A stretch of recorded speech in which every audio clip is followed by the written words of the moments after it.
도시재생 사업으로 조성된 마을 공유센터 대다수가 운영에 어려움을 겪고 있습니다. 운영 수익이 많지 않기 때문인데 지자체 예산 지원 외엔 마땅한 대안이 없습니다. 영화 영상도시 부산의 현주소와 과제를 짚어보는 기획보도. 첫 시간으로 영화와 드라마 촬영지로 주목받고 있는 부산의 모습을 들여다봤습니다. 한국 전쟁기 피란수도 부산의 유산이 국내 최초로 근대유산 분야 잠정 목록에 등재된 지 5개월 만에 공식 누리집에도 게재됐습니다.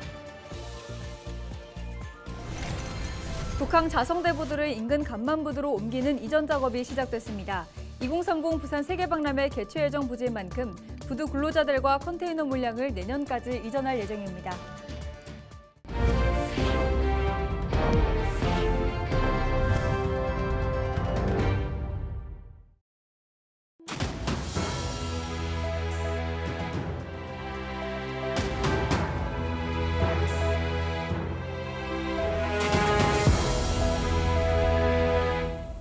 시청자 여러분 안녕하십니까? 헬로티비 부산 뉴스입니다. 지난 2017년부터 부산 도심 곳곳에서 도시 재생 사업이 진행되고 있습니다. 현재 사업이 마무리된 것도 적지 않은데요. 주거 환경 개선 등으로 주민들의 삶의 만족도가 높아졌다는 게 전문가들의 의견입니다.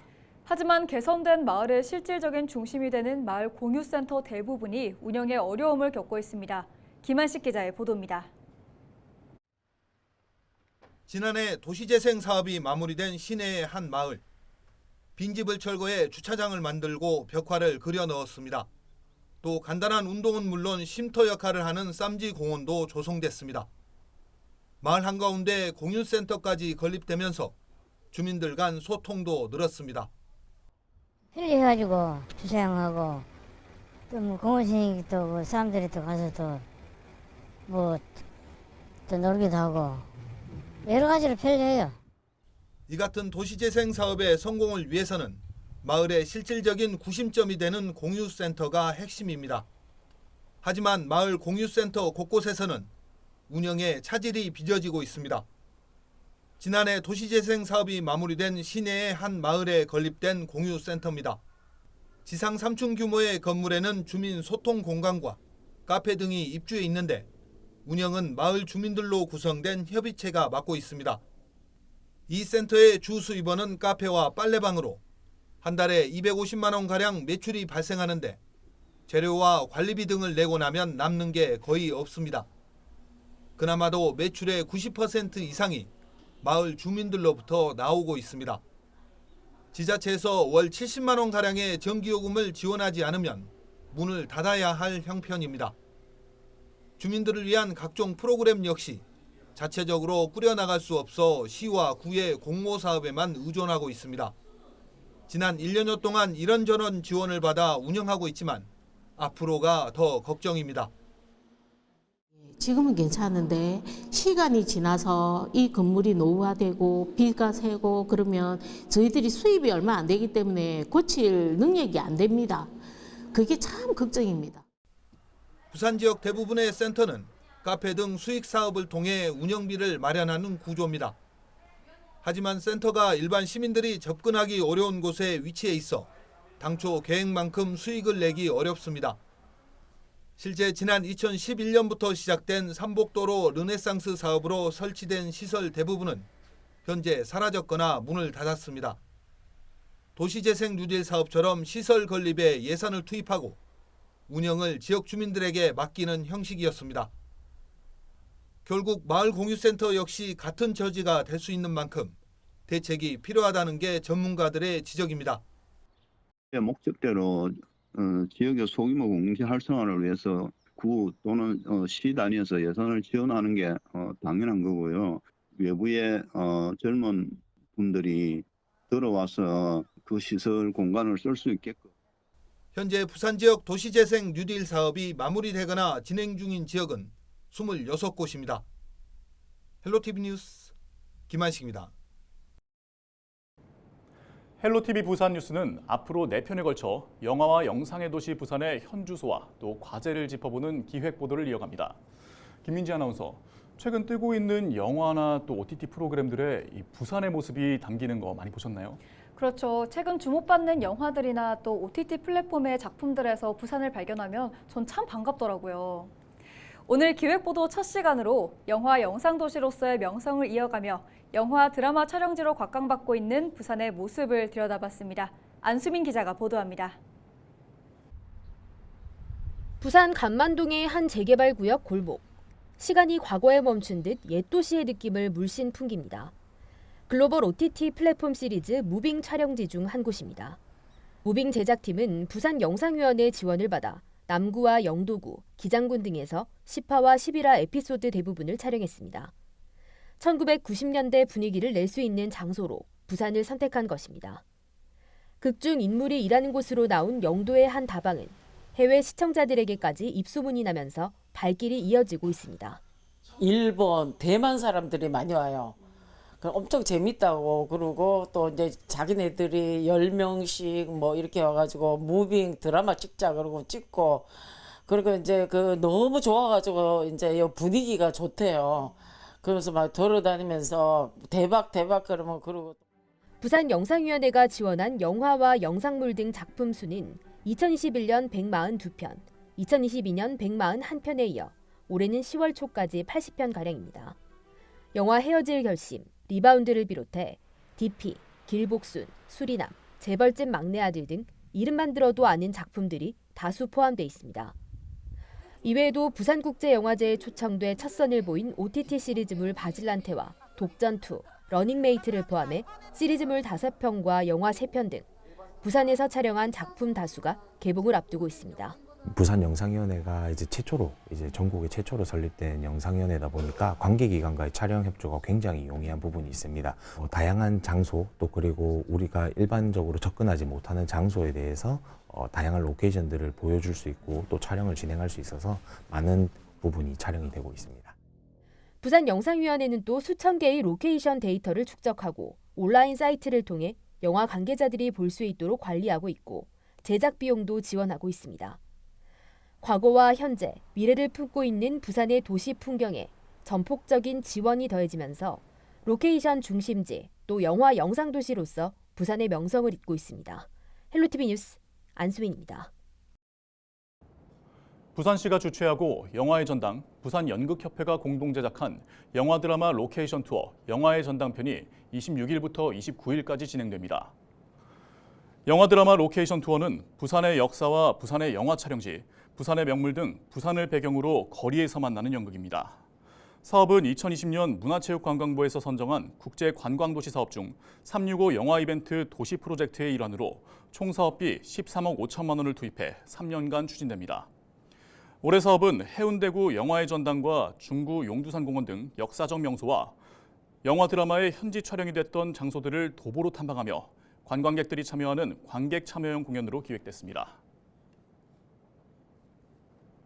한국전쟁기 피란수도 부산의 유산이 유네스코 세계유산 공식 누리집에 최종 게재됐습니다. 피란수도 부산의 유산은 국내 최초로 근대유산 분야 유네스코 세계유산 잠정 목록에 지난 5월 공식 등재됐고 5개월 만에 공식 누리집에도 게재된 겁니다. 피란수도 부산의 유산은 1023일 동안 피란수도 기능을 했던 모습을 보여주는 증거물로 임시수도 대통령 관저와 부산 임시수도 정부청사, 피난주거지, 부산항 제1부도, 하야리아 기지 등 총 9개 연속 유산으로 구성됐습니다. 시는 유네스코 세계유산 최종 등재를 위해 관련 절차들이 남아있어 유산의 보존 노력과 시민, 관계기관의 지속적인 관심을 당부했습니다. 북한 자성대부들을 인근 간만부두로 옮기는 이전 작업이 시작됐습니다. 부산항만공사는 자성대부두가 북항 2단계 재개발 대상지이자 2030 부산 세계박람회 개최 예정 부지인 만큼 부두 근로자들과 컨테이너 물량을 내년까지 이전한다고 밝혔습니다. 터미널을 계속 운영하면서 새 터미널로 물량과 인력을 옮기는 작업은 우리나라 항만 역사 중 처음 있는 일입니다.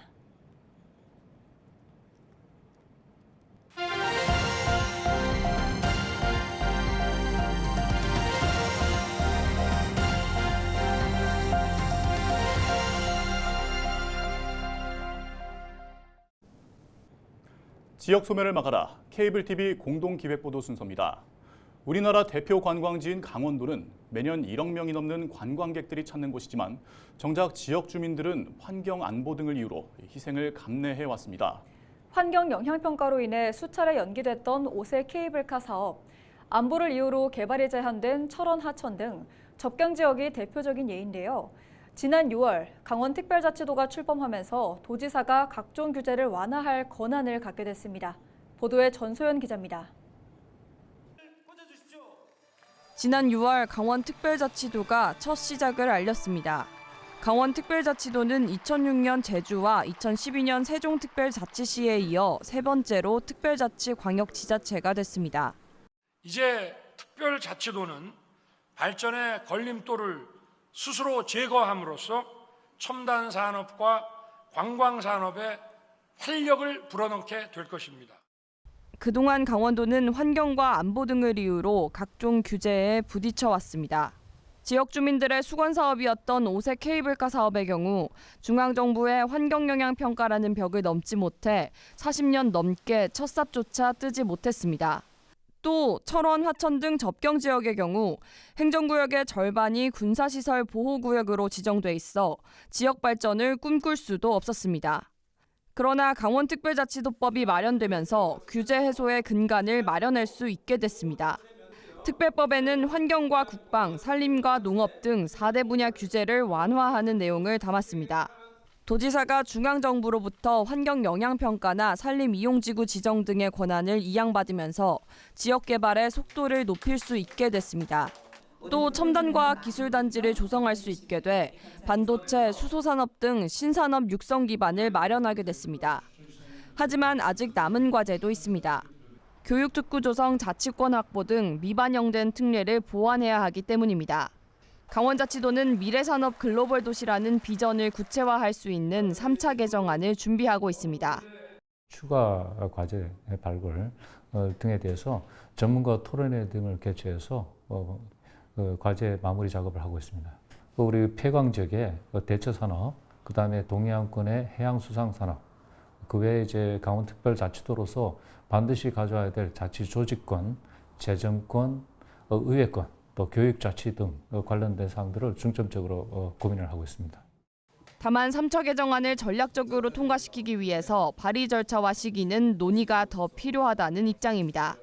이제 막 첫 발을 뗀 강원특별자치도.